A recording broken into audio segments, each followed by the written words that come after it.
نبی کریم صلی اللہ علیہ وآلہ وسلم نے ارشاد فرمایا، فرماتے ہیں عن ابی ہریرہ رضی اللہ تعالی عنہ قال قال رسول اللہ صلی اللہ علیہ وسلم یقول اللہ انا عند ظن عبدی بی وانا معه اذا ذکرنی فإن ذکرنی فی نفسه ذکرته فی نفسی وإن ذکرنی فی ملأ ذکرته فی ملأ خیر منہم۔ حضرت ابو ہریرہ رضی اللہ تعالیٰ عنہ سے روایت ہے، فرماتے ہیں کہ نبی کریم صلی اللہ علیہ وسلم نے ارشاد فرمایا کہ رب ذوالجلال کا فرمان ہے، اللہ فرماتا ہے میں اپنے بندے کے گمان سے زیادہ قریب ہوں۔ انا معہ اذا ذکرنی، میں اس کے ساتھ ہوتا ہوں جب وہ میرا ذکر کرتا ہے۔ میں بندے کے گمان سے زیادہ قریب ہوں جب وہ میرا ذکر کرتا ہے، میں اس کے ساتھ ہوتا ہوں۔ یہ اللہ کا فرمان ہے، روایت رسول کریم صلی اللہ علیہ وسلم کر رہے ہیں۔ فَإِنْ ذَكَرْنِي فِي نَفْسِهِ، اگر وہ مجھے اکیلا یاد کر رہا ہے، تنہا یاد کر رہا ہے، اپنے دل میں یاد کر رہا ہے، ذَكَرْتُهُ فِي نَفْسِي، میں اللہ بھی اسے اکیلا یاد کروں گا۔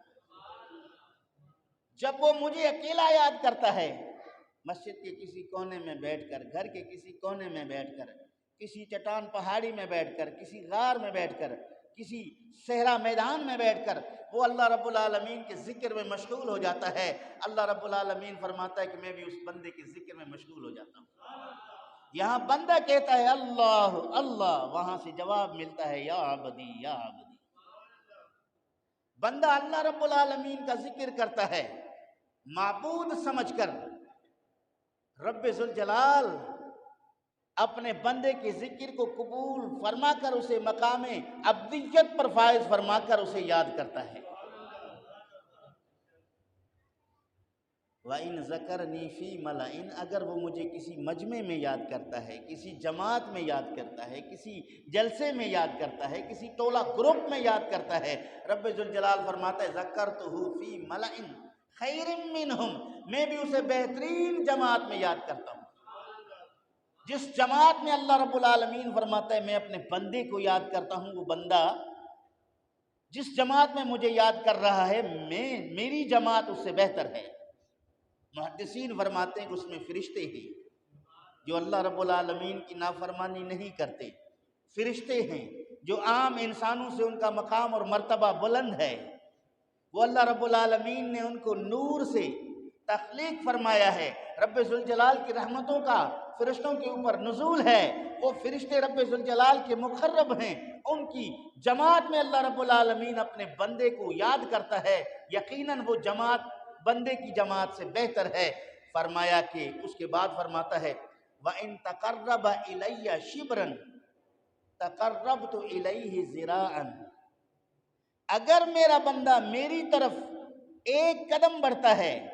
متوجہ ہوتا ہے، ایک بالشت متوجہ ہوتا ہے، رب ذوالجلال فرماتا ہے کہ میری رحمت اس کی طرف ایک ہاتھ متوجہ ہوتی ہے۔ آپ ایک بالش پڑھو گے، رب ذوالجلال کی رحمت ایک ہاتھ بڑھے گی۔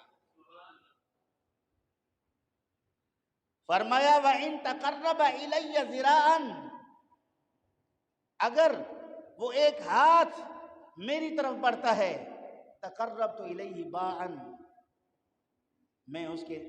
طرف ایک با بڑھ جاتا ہوں جو اس سے دگنا ہے۔ تو عزیزان گرامی فرمایا وَإِنْ أَتَانِي يَمْشِي، اگر وہ میری طرف چل کے آتا ہے، أَتَيْتُهُ هَرْوَلًا، میری رحمت اس کی طرف دوڑ کر جاتی ہے۔ بندہ چل کر آتا ہے، اللہ کی رحمت دوڑ کر جاتی ہے۔ اللہ کو یاد کرنے کے لیے اپنے گھر سے چلنے والا مسجد کی طرف چل کر آتا ہے، رب ذوالجلال کی رحمت اس بندے کے استقبال کے لیے دوڑ کر جاتی ہے۔ وہ بندہ جب اللہ رب العالمین کے ذکر کے لیے مسجد میں آ کر اللہ کو یاد کرتا ہے تو رب ذوالجلال کی رحمتوں کے آغوش میں آ جاتا ہے، اور اللہ رب العالمین اپنے اس بندے کی بخشش میں جلدی فرما دیتا ہے۔ ابھی اس نے توبہ بھی نہیں کی، ابھی کوئی رب ذوالجلال سے مغفرت طلب نہیں کیا، رب ذوالجلال کی رحمت چونکہ اس کے طرف دوڑ کر گئی ہے تو اس رحمت کے آغوش میں آ کر وہ بخشا جاتا ہے۔ اتنی بڑی بات نبی کریم صلی اللہ تعالیٰ علیہ وآلہ وسلم ارشاد فرماتے ہیں اس آدمی کے لیے جو اللہ رب العالمین کا ذکر کرتا ہے۔ پتہ چلا کہ عبادت کے بعد ذکر کرنے کا حکم رسول کریم صلی اللہ علیہ وسلم نے بھی دیا۔